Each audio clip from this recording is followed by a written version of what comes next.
నమస్తే, నేను సిరి. వైఎస్ భారతి గారు అయితే సాక్షి ఉద్యోగులను అయితే తిట్టారని చెప్పేసి, అంటే ఒక ఇంత ఫైర్ అయ్యారని చెప్పేసి ఒక వార్త అయితే మనకి బయటకు వస్తుంది.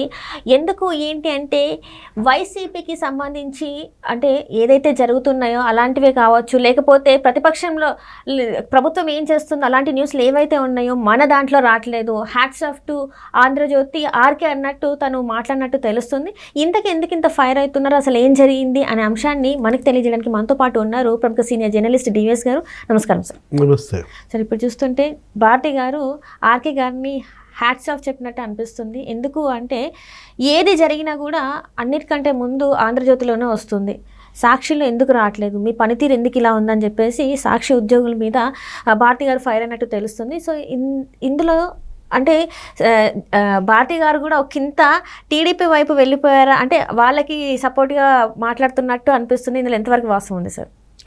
అంటే ఇప్పుడు ఇవాళ భారతి మేడం సాక్షి ఎంప్లాయీస్ని సిబ్బందిని వాళ్ళని తిట్టిందా, వాళ్ళ మీద ఫైర్ అయిందా, లేకపోతే ఆర్కే గారి మీద ఫైర్ అవుతుందా, అది రాసినందుకు అసలు అర్థం కాని అంశం ఏది అంటే ఆంధ్రజ్యోతి పోషించే పాత్ర ఇవాళ సాక్షి పత్రిక సాక్షి ఛానల్ ఎందుకు పోషించట్లేదనా ఆ ఉద్దేశం అదే కనపడుతుంది మనకి.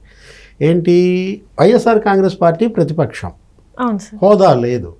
జగన్మోహన్ రెడ్డి ప్రతిపక్ష నాయకుడిగా ఆయన ప్రజల్లో ఉండి పోరాటం చేయాలి, శాసనసభకి వెళ్ళి అక్కడ గొంతెత్తి ప్రశ్నించాలి. ఆయన ఏం చేస్తున్నాడు, ఆయన అసలు బెంగళూరు యలహంక ప్యాలెస్గా ఉంటున్నాడు. ఇప్పుడు 9 నెలల్లో ఆయన తాడేపల్లి ప్యాలెస్లో ఎన్నాళ్ళు ఉన్నాడు, 115 రోజులు.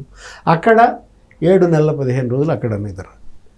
అంటే ఇవాళ ఆమె ఫైర్ అవ్వాల్సింది ఎవరి మీద, సాక్షి సిబ్బంది మీదో సాక్షి ఛానల్ పత్రిక మీద కాదు, ముందు వాళ్ళ ఆయన మీద ఫైర్ అవ్వాలి. ఏంటి పార్టీ నడుపుతావా మూసేస్తావా, నీకన్నా రాధాకృష్ణ గారే నయ్యం, ఆంధ్రజ్యోతి నయ్యం సాక్షి కన్నా అని ఆ బరస్ట్ అవ్వటం, ఆ ఫైర్ అవ్వటం ఎవరి మీద అవ్వాలి, జగన్మోహన్ రెడ్డి మీద అవ్వాలి. అదేదో పాత ఎప్పుడో చదివాను ఎక్కడో, ఏది ఖడ్గతిక్కన అని ఒక ఆయన ఉంటాడు.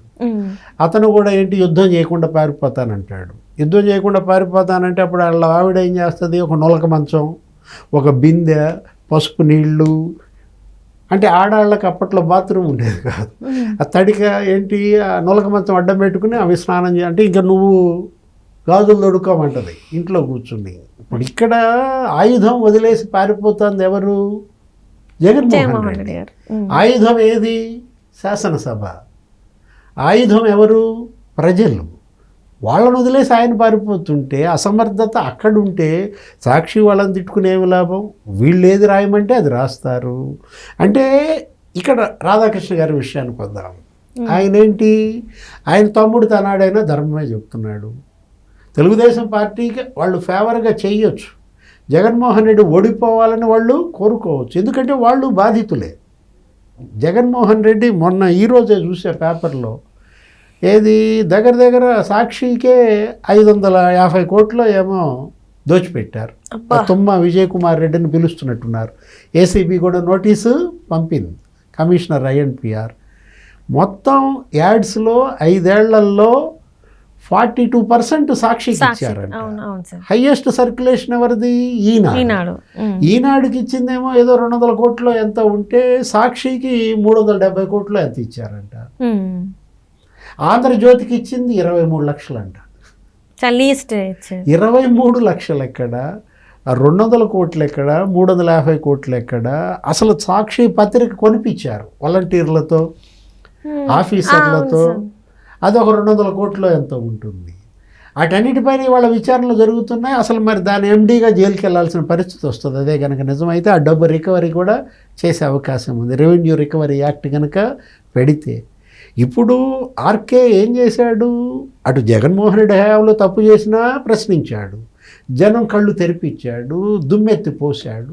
ఇప్పుడు తెలుగుదేశం తప్పు చేసినా రాస్తున్నాడు, తప్పేముంది, ఇంకా అభినందించాలి ఆయన్ని. ఏంటి, ఇప్పుడు అకొలికిపూడి శ్రీనివాసరావు అక్కడేదో చేసి ఉంటాడు, ఎక్కడ నూజివీడులో అతను ఎవరో సూయిసైడ్ చేసుకుంటారని ఒక 3-4 తెలుగుదేశం వాళ్ళు కొలికిపూడి మీదే ధ్వజం ఎత్తటం. అతను ఏదో అక్కడ ఒక వైసీపీ వాళ్ళు బిల్డింగ్ ఏదో కట్టుకుంటుంటే అదేదో కూలయ్యాలని చెప్పి అసలు ఎమ్మెల్యేనే బుల్డోజర్ తీసుకుని వెళ్ళడం అప్పట్లో సంచలనం. ఆ వార్తలన్నీ రాశారు. లేకపోతే ఆ మంత్రి రాంప్రసాద్ రెడ్డి భార్య ఏదో ఎవరో సరే ఇన్స్పెక్టర్ని ఏదో ఇది చేసింది అన్నట్టుగాను దాని మీద ఏదో వార్త రాశారు.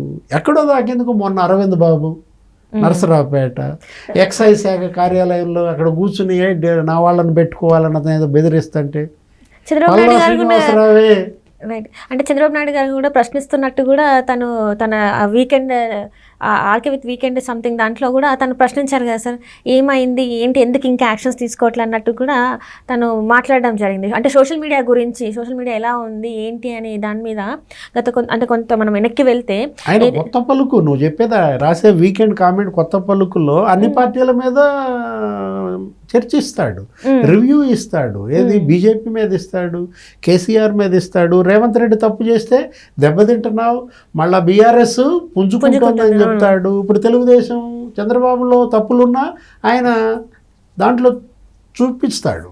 ఎందుకంటే ఇవాళ తెలుగుదేశం క్రమశిక్షణ సంఘం అధ్యక్షుడు.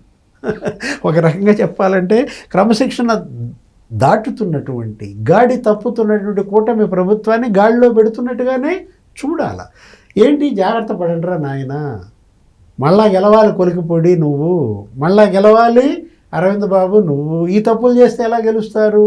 ఇవాళ ఏదో వచ్చింది ఇంకోటి ఆంధ్రజ్యోతిలో, ఎవరో విజయవాడకి సంబంధించిన ఒక ఎమ్మెల్యే నిన్న అసెంబ్లీలో ఫైర్ అవ్వడం, అక్కడ ఉన్నటువంటి అధికారుల మీద నేను అది ఆ బిల్డింగ్ రెగ్యులరైజ్ చేయమంటే ఎందుకు చేయలేదు, అదేదో 900 గజాలు దాని మీద దుమ్మెత్తిపోయటం. అతను అసలు అసెంబ్లీలోనే అప్పుడు ఆ మంత్రి వచ్చి అధికారుల మీద అరవద్దని ఆయన అంటే, అసలు నువ్వేంటి నీకు అసలు ఫైల్స్ చూడటం వచ్చా అని మంత్రిని కూడా కోప్పడ్డాడని.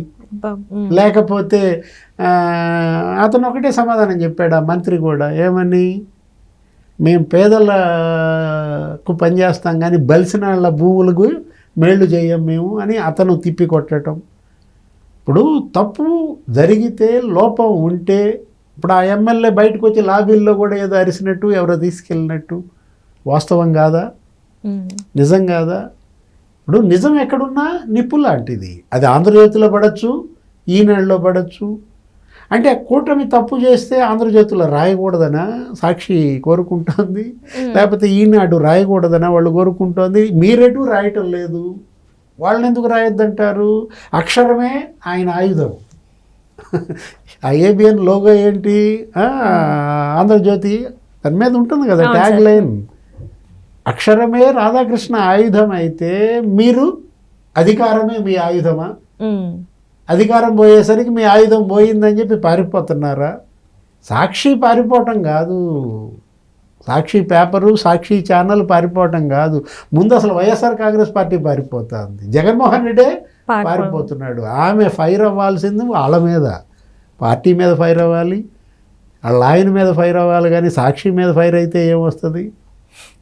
Right sir, right. Thank you so much sir. నమస్తే.